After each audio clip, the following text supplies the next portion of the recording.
মহাকুম্ভ মেলায় লোকে পাপ ধুতে যায় আর সাধুরা নানান তপস্যা করতে এই মেলায় যায়।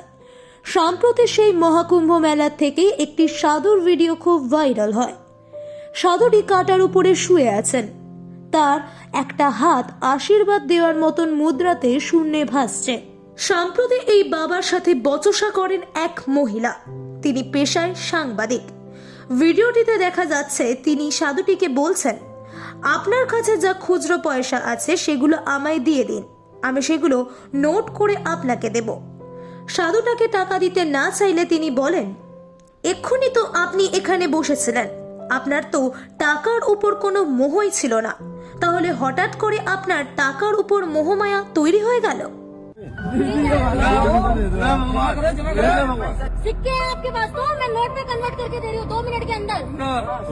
তার উত্তরে মায়ায় ভরা কাঁদো কাঁদো স্বরে সেই সাধুটি বললেন, আমার বাড়িতে বাচ্চা আছে।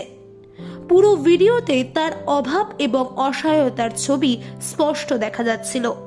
এই ভিডিওটি ভাইরাল হবার পর নেটিজেনরা ক্রুদ্ধ সেই সাংবাদিকের উপর।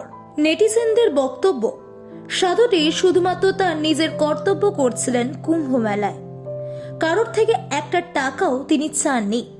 লোকে তাকে দেখে খুশি হয়ে তাকে টাকা দিচ্ছিলেন এবং সেই টাকা তিনি রাখবেন নাকি কাউকে দিয়ে দেবেন এটা তার ব্যক্তিগত ব্যাপার।